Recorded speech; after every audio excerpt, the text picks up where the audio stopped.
Oh,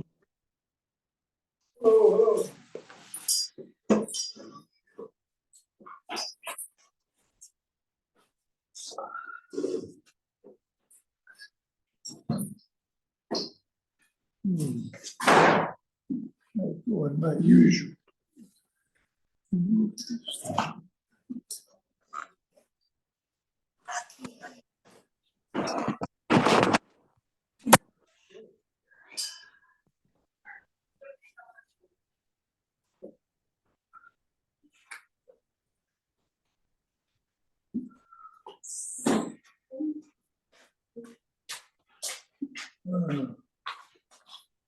What'd you do with your wife? Did you take the little one? No, she Oh, was she's not. working. Okay. Hi, Alan. Hi, trying to figure out how to get this Hi, everyone. screen. hello. Maybe Matt can get the screen set up. Share content. I better not. Linda and Pam. Switch Linda and to Pam are on gallery the view. big screen. There we are. Oh, Hi. Okay, now I can see everybody.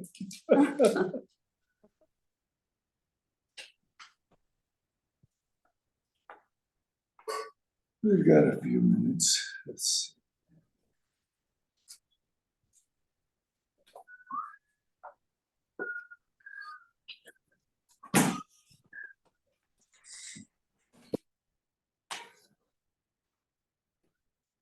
Tomorrow AMC is running a new movie, but you don't know what it is, Oh, you have to go and buy a ticket? which is kind of a novel idea. It's a brand new movie. Just one day? Nobody's ever seen, but it's like, as we call it in the country, a pig in a poke. yeah. Which to me sounds kind of fun. You don't know if it's a mystery or a comedy or, You don't know anything about it. It's called Screen Unseen. oh boy. Are you done with the tacos? Pardon me? You done with the tacos? With Titus, Last week? finish Titus? Yeah, we're into Hebrews today. Okay. We did Philemon last week. So, Well, sometimes you see in stores a mystery box of stuff. How do you know the rating? Is that it's right? a PG-13. Oh, okay. It does do that. Maybe it's a Disney. See how many. It's just something I've never heard of a theater doing it. Screen Unseen. Five Nights at Freddy's, oh brother, the Taylor Swift, the Eras tour. The Killers of the Flower Moon, After Death. Oh, these sound uplifting. The Exorcist Believer.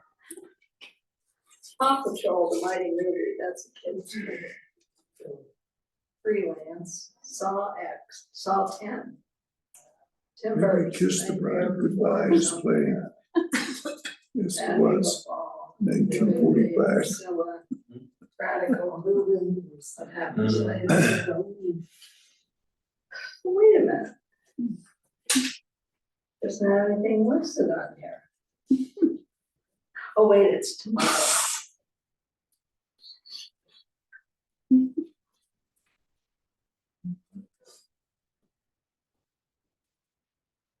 Huh.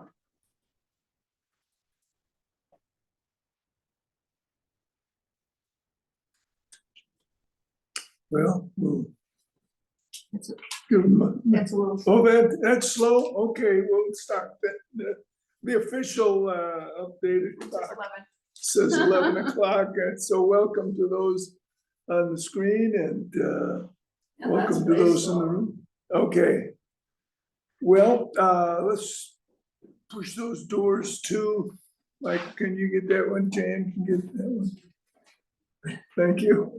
Just, we don't want to disturb the Spanish language. But thank you for joining us. And we've been looking at what we affectionately call the books of the New Testament. But they're not really books, are they? In the sense that we think of a book, they're more documents that have been assembled in a certain order, documents of the New Testament. And we look at some of those documents and we see that they begin like a letter from Paul the Apostle or someone to someone. They don't have titles originally. No, there was no letter to the Ephesians, letter of Paul to the Ephesians in the original document. So we come along after a number of letters, which we attribute to Paul, because most of the time he says that he was the writer. And we come to the one that is in our Bible called Letter to the Hebrews. But the question is it a letter? It's a document, certainly. But in most of our editions, it says letter to the Hebrews. Now, or Hebrews, mine just says Hebrews. But if you go back to the King James Version and some of the older translations, it'll say letter of Paul the Apostle to the Hebrews. So it's interesting. How do we characterize this document? Is it in fact a letter? A letter in the Greek usually began with the name of the sender. We put our name at the end of a letter if we're the writer, and we put to at the top. But in the Greek, they came right out and said it's from so and so and to so and so. All of the other the letters of Paul that we've read, they all start out as a letter in the Yeah. same, in a similar way. This Yeah. one doesn't have any of Just- that same type of introduction Yeah, that those other letters had. So right there, I could think I would question whether it's it's a letter. actually a letter.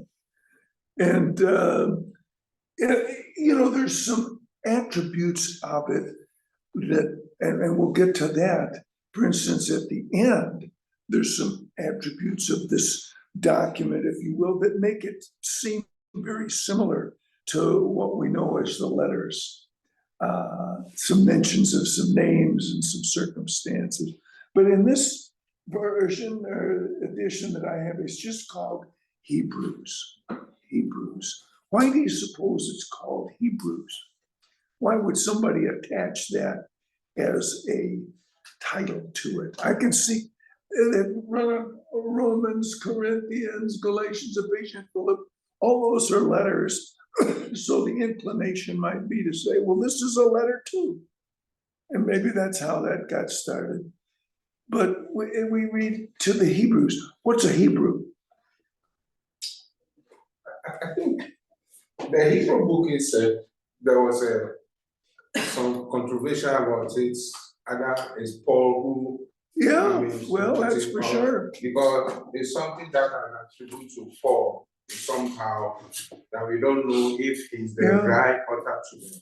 There's no, There's nothing in no- there that says who wrote it. Nobody Okay. attaches his name. Yeah. But why do we say Hebrews? What's a Hebrew? Because the Hebrews are the Jews, right? Well, They are are the they? Hebrews. The Jews are called Hebrews. Yeah, Down on the way in Egypt, they were called Hebrews. okay, So- yeah, This book explanation in it is explanation to the source of where God people begin and the way God spoke to people then. It seemed like the Pharaoh was explaining things the way our ancestors did this. So I think it's a book that is speaking to the origin of the true beginners, those who are aware already, or they are in that sense. But the other ones are letters Because Letters. Paul is not a Roman. I would like him to take it that he's not a Corinthians, he's not a Ephesians, Okay. Ephesus, but he's a Hebrew. So Okay. if the book is, Who was the first person called a Hebrew? Abraham. Abraham, was he a Jew? No. He was circumcised, no, he was for sure. He was a He's patriarch. the father of the Jews. He was the father of the Jews, but he was called a Hebrew. It says Okay, it's a member of an ancient people living in what is now Israel Yeah. and Palestine. And according to biblical tradition, descended from Jacob. Hebrew or Jew. Yeah, Okay, What about Eber? Does it have something to do with the okay, word that, Eber? many people are, Hebrew means one, but it has something to do with the river. Some say between the rivers, some say one who crossed the river. And so it's thought that Abraham was described as a Hebrew because he crossed the river, the Euphrates, in coming from Haran to Palestine. But, and many attribute the name to a fellow by the name of Eber, who was a descendant of Shem.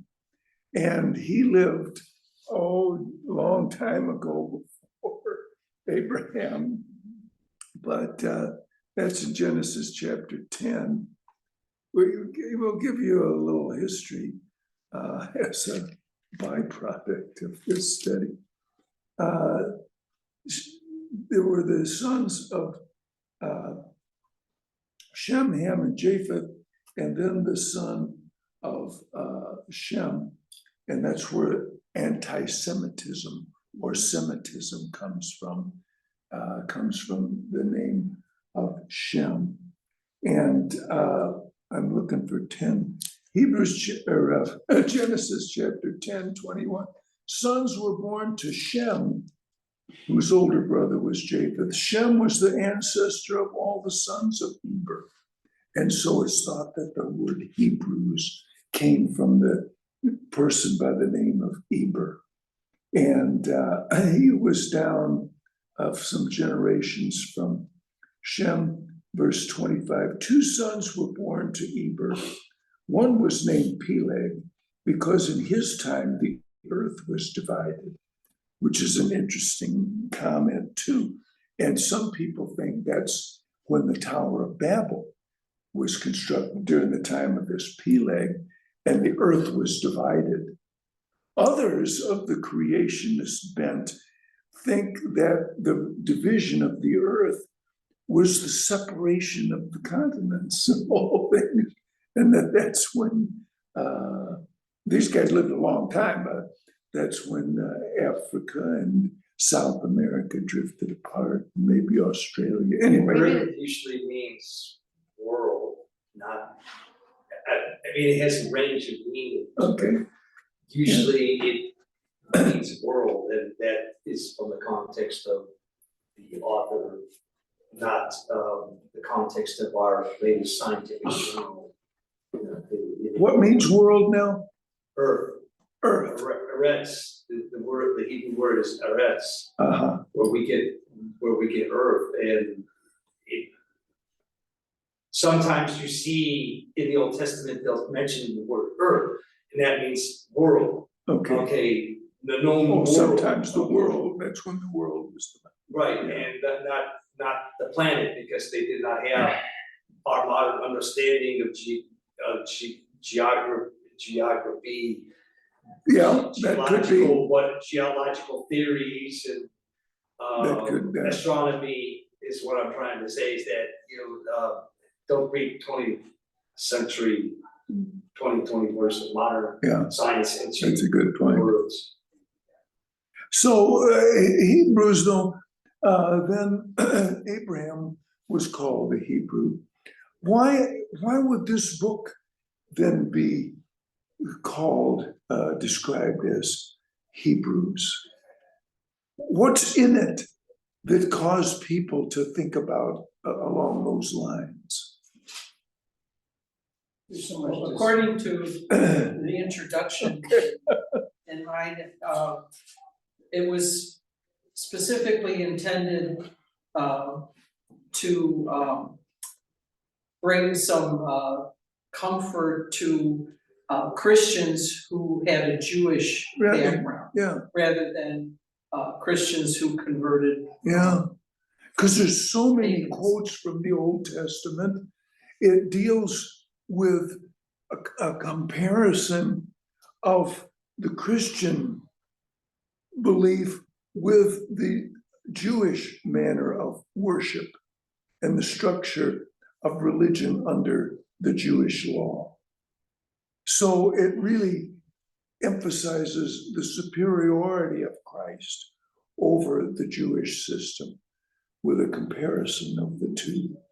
So it's called, as if it was written to the Hebrews of the time or to the Jewish people of the time, and that's been debated. Was it written to every Jew in the world? Some commentators say it was written perhaps to a specific congregation, most likely in Palestine. So that's an interesting question. It's an open question to exactly to whom it was written. I had given a lot of thought to that. Oh, And okay. I had thought, yeah, I originally understood it as the Jews in the diaspora.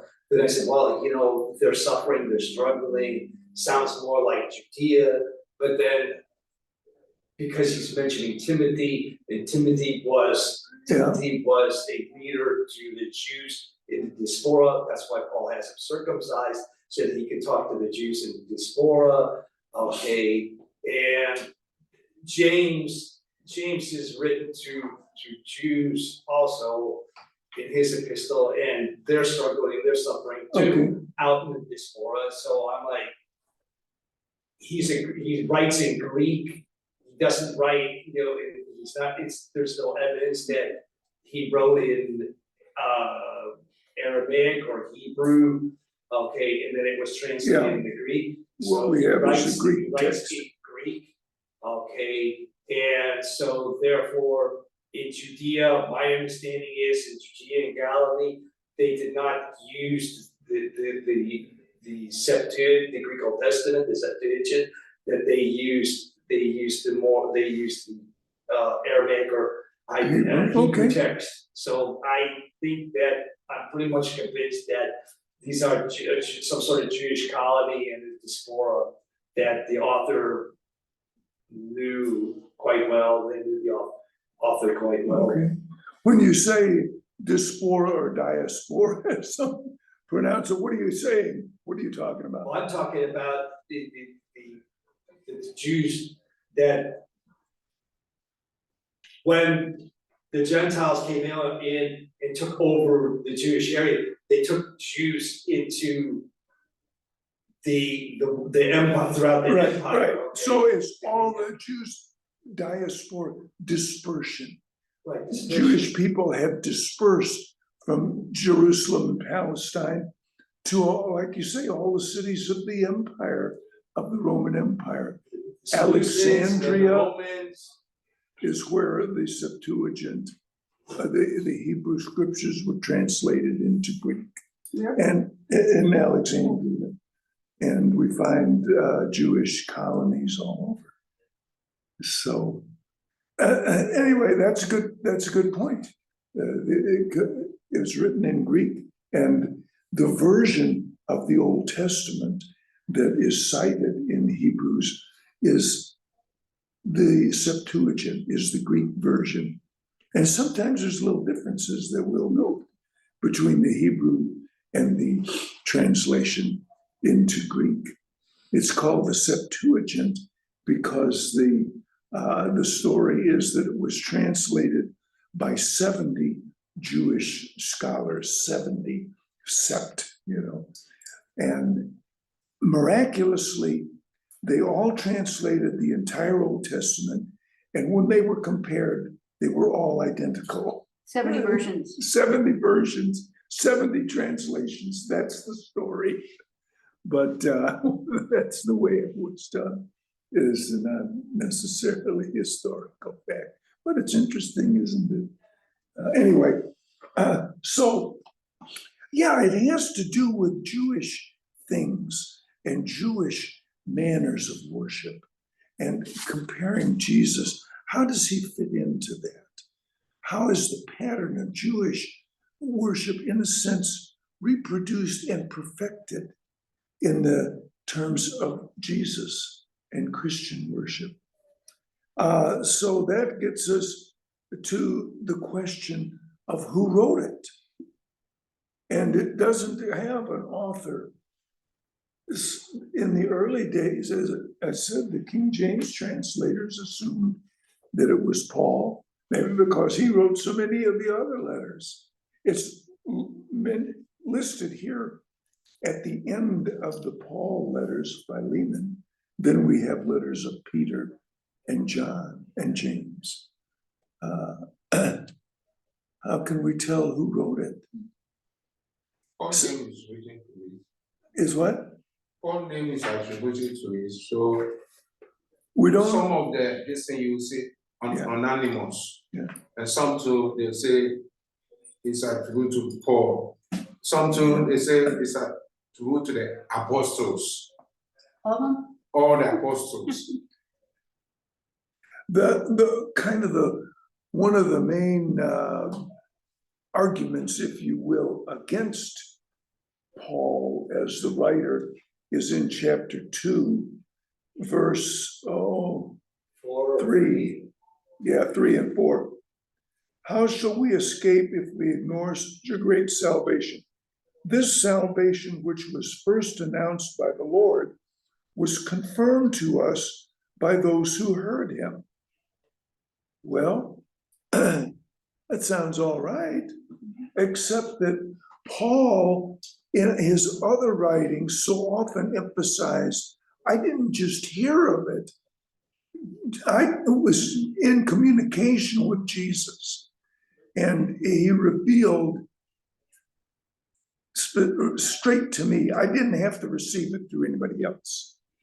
Now, that's interesting, but it could be that Paul is just saying, in a general way, confirmed to us as people and not necessarily to himself. On the other hand, so that's one of the real arguments against I Paul. somehow, it maybe, I'm gonna be honest about it, that maybe I'm like, I'm forcing it.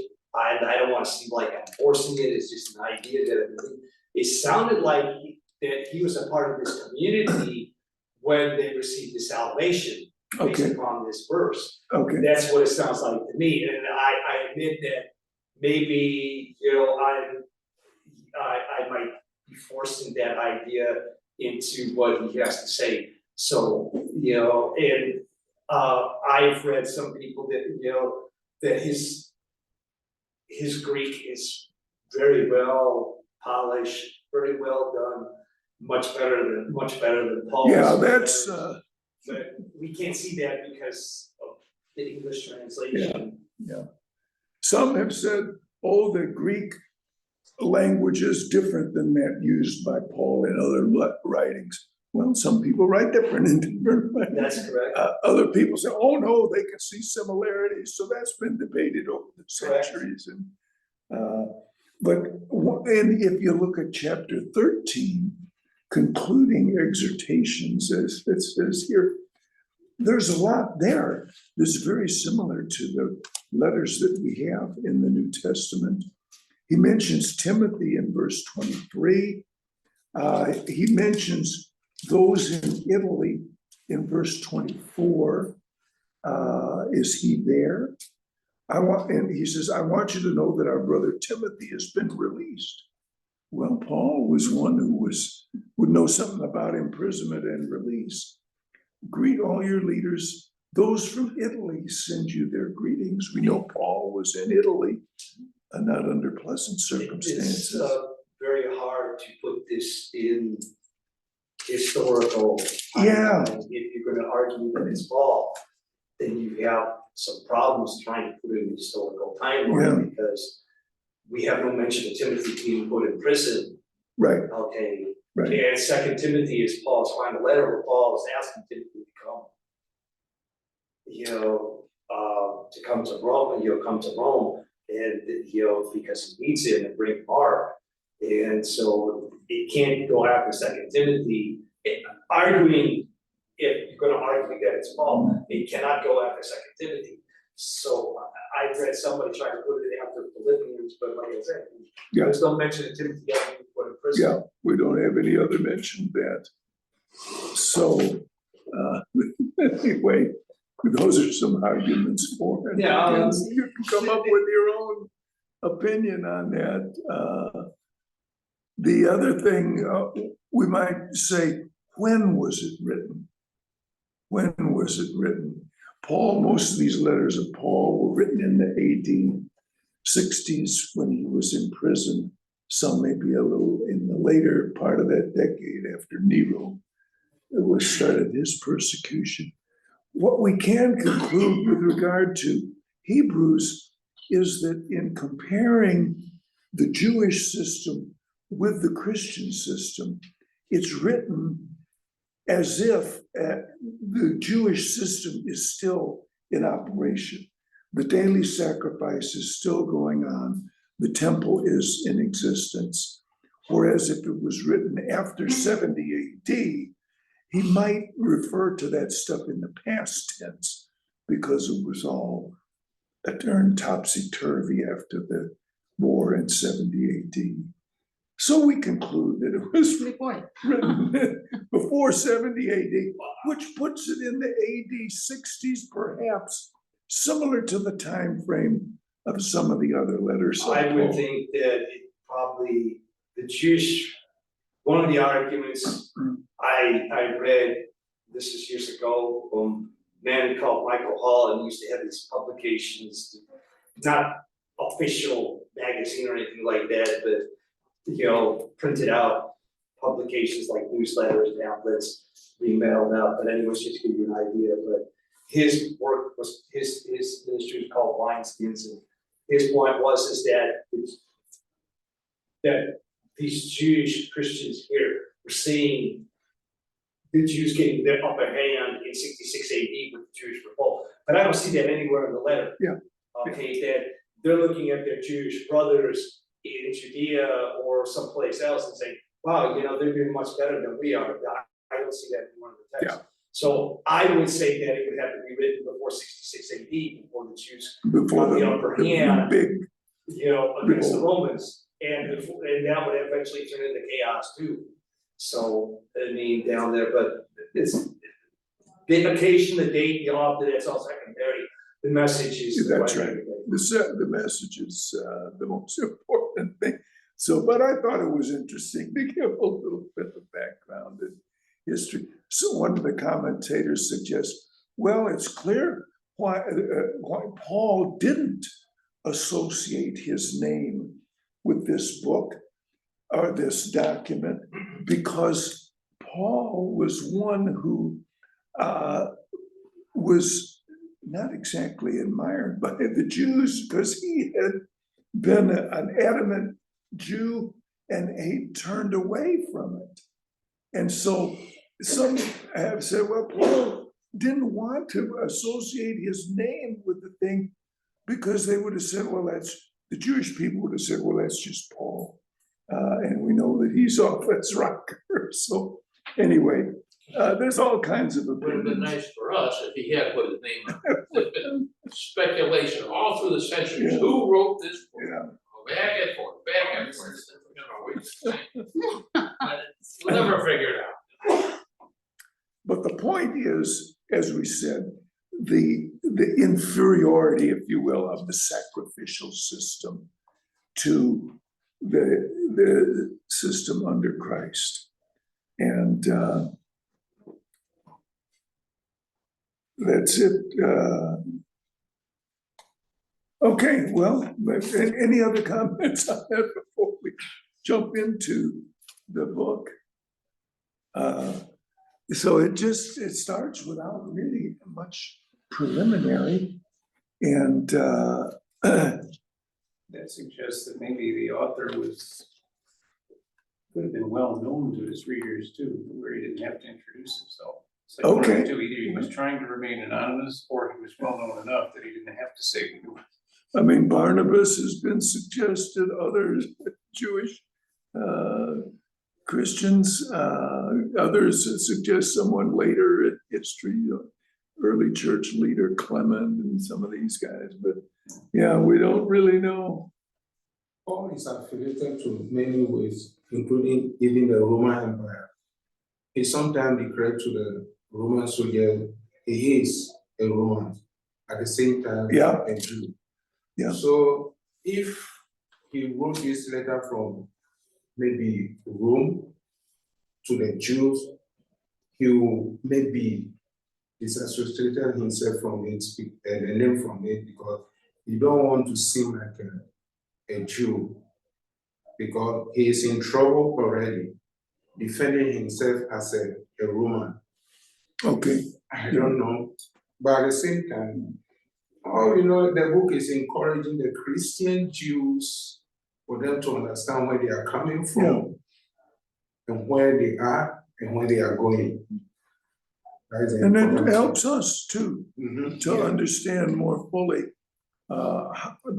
the basis of the Christian religion, which grew out of the sacrificial system and perfected it. So in the past, God spoke to our forefathers through the prophets at many times and in various ways. And Michael, during the week, the RSV says many in various ways, but I'm always partial to the ancient language of 1611, sundry times in divers manners. Although we don't use that word divers, which it seems to mean diverse, but it really means many.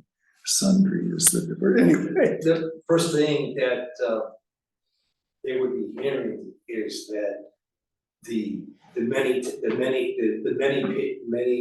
periods, and many ways, that would be the first thing that they heard, okay, from the letter. I mean, most of our English translations put God spoke, first, but that's not the first that's not the first word in yeah, the Greek text. The first word is, these adverbs, the two adverbs, many times, many ways. Okay, yeah. Okay, the way God spoke. It's very hard for us English to Yeah. translate.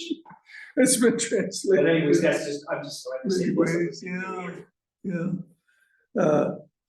Our forefathers, he's kind of tying himself.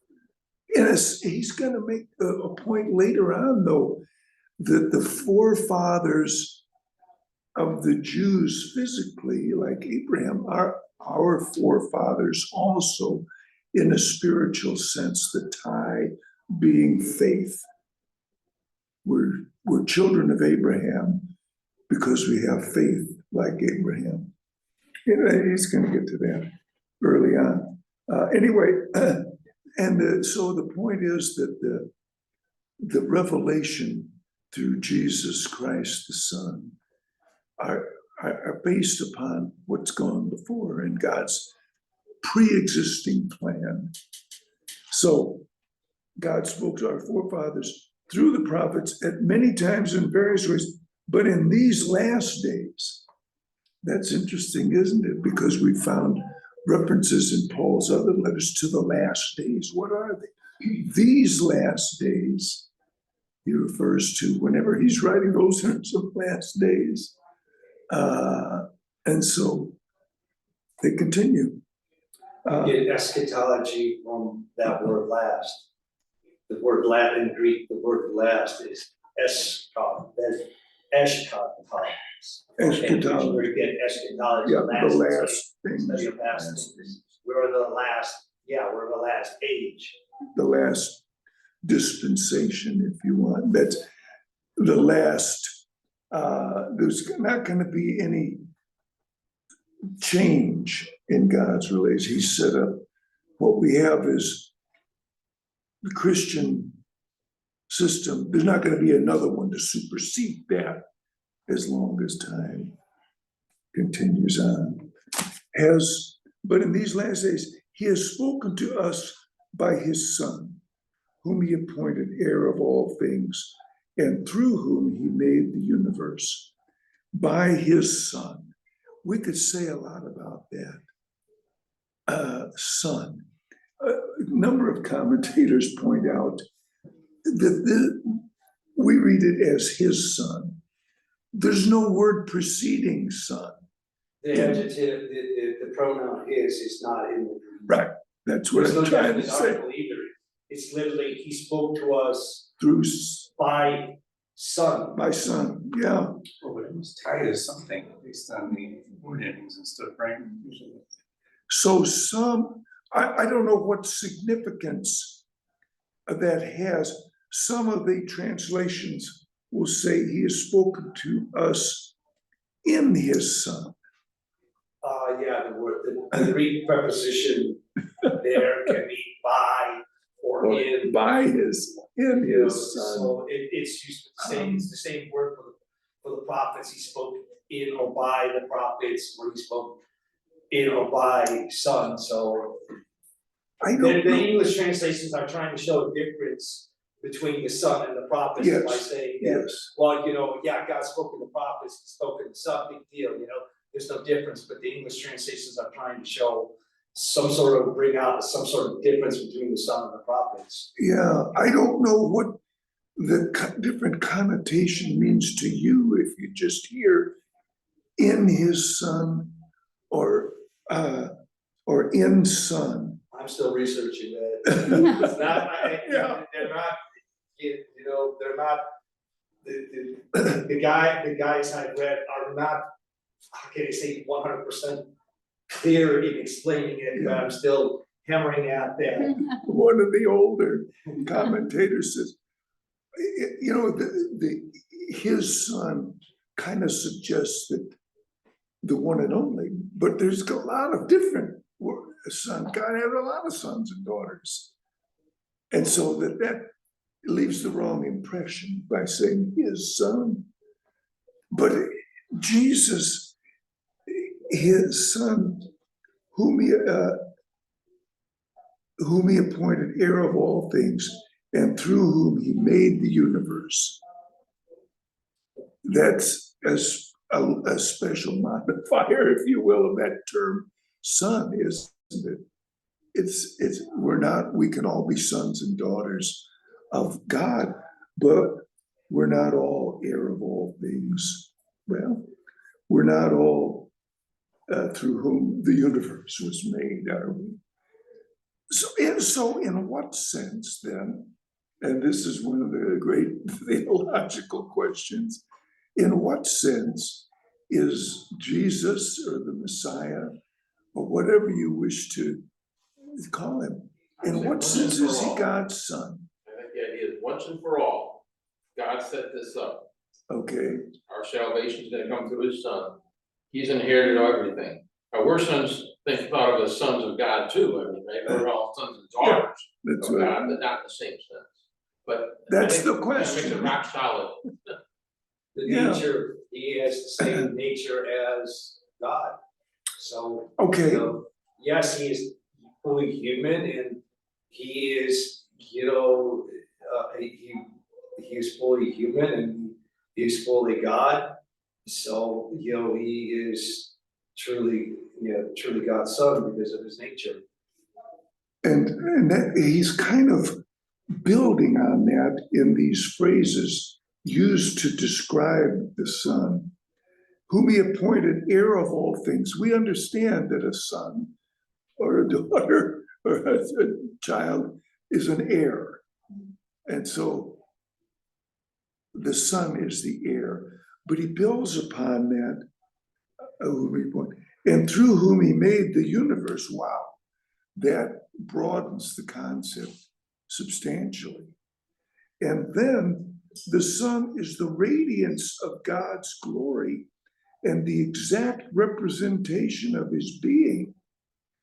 That's taking it even further, isn't it? sustaining all things by his powerful word. The exact representation. We have sons today and daughters, and they look like us sometimes, sometimes they don't, but they're not exactly what we are. They may resemble us. The word, for representation. Okay. The word is that what the NIV says? Yeah, exact representation. The word there is character. And they say that, well, it means engraving tool. And they said, well, later it means stamp, like you would stamp and then boom, you put the stamp on the seal. And they say the image on the stamp is the same image in the wax. So the same image, a stamp is an engraving tool also, so don't, so that's the idea there is that the image on the stamp is the same image in, that's put into the wax. Okay. Jesus is not just a chip off the old block, like we would say, today of a son of his father. You know? Right. We see God through Jesus. That's much different. And let's see, the other analogy is the sun, the rays of the sun are the sun, okay, and the radiance of the Father is the sun. You can't pull apart the sun, even though we in modern science kind of like, well, these are the sun's rays, this is the sun's core, this is the layer, but still the sun. The sun's rays are still the sun's, the radiance of the sun is still the sun. The radiance of God is still God. So, we routinely talk of Jesus as the Son of God, and certainly he is, not just was, but we need to understand sonship is a little bit more than the biological childship or son or daughtership that we're familiar with. Here it means the exact essence of God. It means also that the Son is a distinct person in a sense. And also that he is eternal. The world is created through him. He made the universe through the Son. After he had provided purification for sins, and he's going to talk about that a lot more,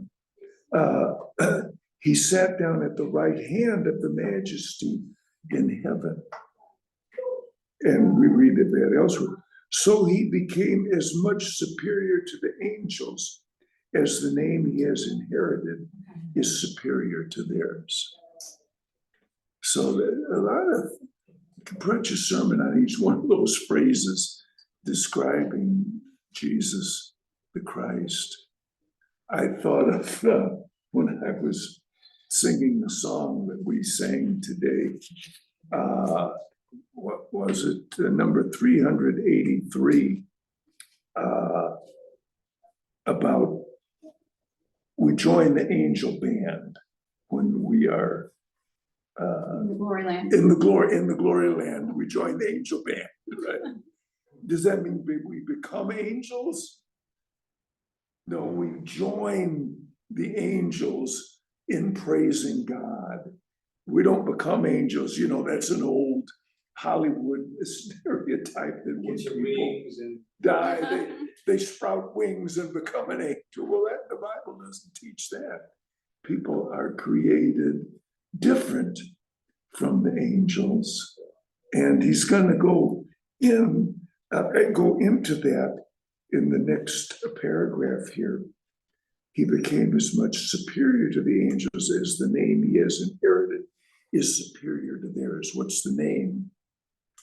Son of God. Some commentators disagree with that, but I'm like, he keeps repeating son, so. Yeah. And I don't think he just means name. Well, name means character in the Word of God. Name is not a label. Name is a character. Your who you are, your person. Yeah, it's just referring to the name Jesus, which means Savior. A lot of people have that name. Joshua is the same as Jesus, the Christ, the Messiah, the anointed one. Anyway, Jesus being a special son, we are all sons and daughters of God anyway. But concerning how the birth of Jesus is, to we Christian, is a different thing together. It's a different thing together. yeah, Jesus was not born by, man and woman affair, no. So if God called Jesus as a son, then it's a different yeah, way. Yeah. Because we, those who follow Jesus, we were called Christians. Christians. So Jesus is like, he came from God's spirit, so that he is called Son of God. We are not coming from God's spirit. No, we were created. But Jesus was not created. okay. He was God. Oh, yes. Small point, sitting down in heaven, I don't think about sitting in heaven, but it's interesting that Jesus sits down.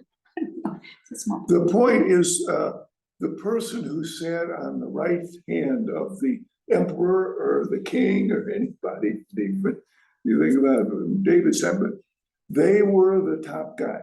Yeah. This is the point.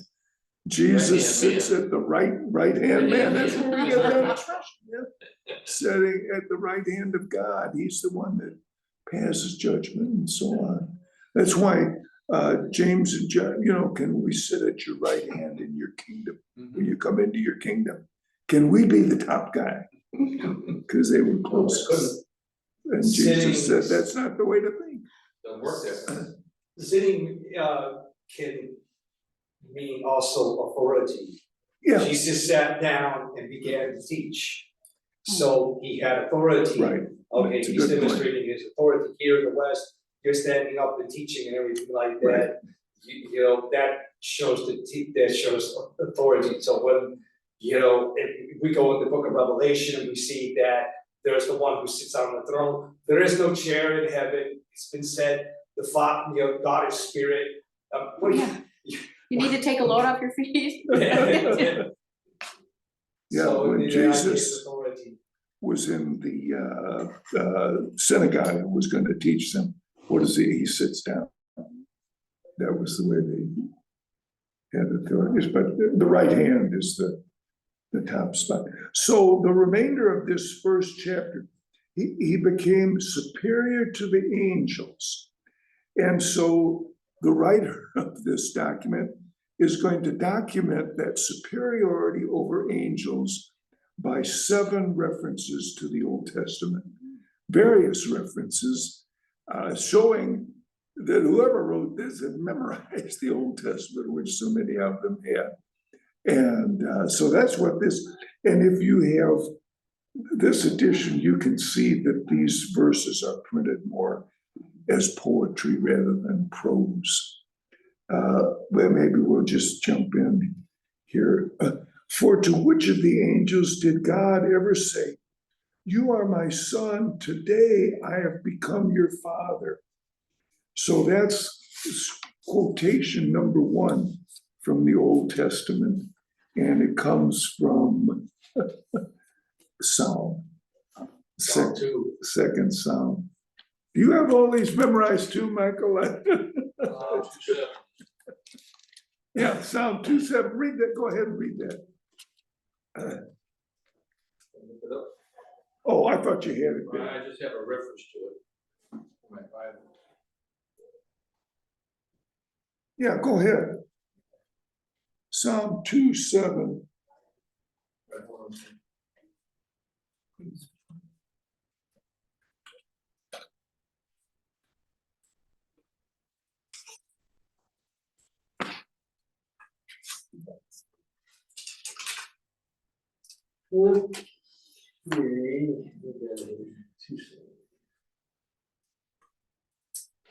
I will proclaim the decree of the Lord. He said to me, "You are my son. that I have become your father. Okay. Read the very first part of that verse though. It says, I will proclaim the decree of the Lord. Okay, I'm looking at verse 6, I'm sorry. Verse 6. I have installed my king on Zion, my holy hill. What king reigned in Zion? David was the first king. Yeah. So many of these Psalms refer to the kingdom of David. He wrote a lot of the Psalms. I've installed my king. I will proclaim the decree of the Lord. You are my son. Today I have become your father. Ask of me, and I will make the nations your inheritance, the ends of the earth your possession. Who was interested in expanding the borders of Israel? David, Solomon, those guys. You will rule them with an iron scepter. You will dash them to pieces. But so those words applied to the Jewish kingdom, but they're applied to Jesus Christ in a special way. In Acts chapter 13, as we tell you the good news, what God promised our fathers, he has fulfilled for us, their children, by raising up Jesus. As it is written in the second Psalm, he doesn't leave it ambiguous. They're You are seeing my something, son. they're seeing something, and they're seeing something in the word begotten, okay? They're seeing something in the word begotten in that word by saying that it's just not begotten, there's something more to it. Like David Wallace says, Christ's resurrection, perhaps what Paul is trying to say is now, yes, he was king of the Jews, he was born king of the Jews. This is quoted at his baptism, this is quoted at, I believe, the transfiguration, and it is, I forgot the third place that it was quoted. Paul quotes it about his resurrection. Yeah. Perhaps what Paul is saying is a done deal. Okay, his resurrection seals it, okay, seals him as king. That sermon, which is one of the better and more complete sermons, I guess, in Acts chapter 13, is very good at explaining things, and there's references to it all over. Anyway, but this goes back to the writer of Hebrews, but that kind of ties into Paul, who also quoted from the second Psalm. You are my son. What's the point, though, that is being made? This son is not the same as an angel. It's superior to the angels. So anyway, thanks for bearing with it. We'll look at some of these other Old Testament references. We will learn that if you read the Old Testament reference, it will not always read the same as what you have in Hebrews chapter 1, because again, the Hebrews quote is from the Septuagint version, and our Old Testaments in our Bibles are from the Hebrew, translated directly from the Hebrew. So The Greek, the writers of the Septuagint will paraphrase at times. So that's Sometimes- not exactly. worded a little Sometimes they would different. word for word. sometimes they added stuff. They would We'll see. paraphrase. I will bring a Septuagint next time, Yeah. believe it or not. All right, bring it. That probably means. You got one, Michael? Well, I have the electronic, on myself. There's the new ones who do the translation. Alex Spiro, a member here who spoke Greek, gave me a Septuagint one time. Anyway, She just sent it. You heard Oh, Greek, do I- so you could read it? it's got a Greek and English, you know. Quick read. That was, Paul quotes in Acts 13, beware you scoffers, okay, repent or perish. Okay, And that goes back to Habakkuk 1, but Habakkuk 1 doesn't say that, the Septuagint does. And I kept, as I'm proofreading my dictionaries, I kept seeing this, Have a they're good saying, there must be another variant, Hebrew variant or something like that. And then I'm like, and I just accepted that, and then I kept seeing it again, but Matthew, and so I came to the conclusion, gonna that's not a go? variant. All right, And- we're gonna go. Pam, you have a good He week. wasn't in here when you were talking. You about too, and Okay. everyone have a good week. Bye-bye. Yeah, thank you. Advertising this Screen unseen. They're playing on the Hebrew word in the Septuagint. In Habakkuk 1, it's like, you who are in the nations, I think that's So, kind of a fun concept. they're using the same Greek, they're using the It's a same new Hebrew movie that's coming consonants, out. but they're playing on that word. You who are in the nations, Huh? you who you are in the nations, who are acting like the nations. And so that's how they translate it as scoffer. Okay, we don't know why, and maybe it was something that they developed in the synagogues or something like that.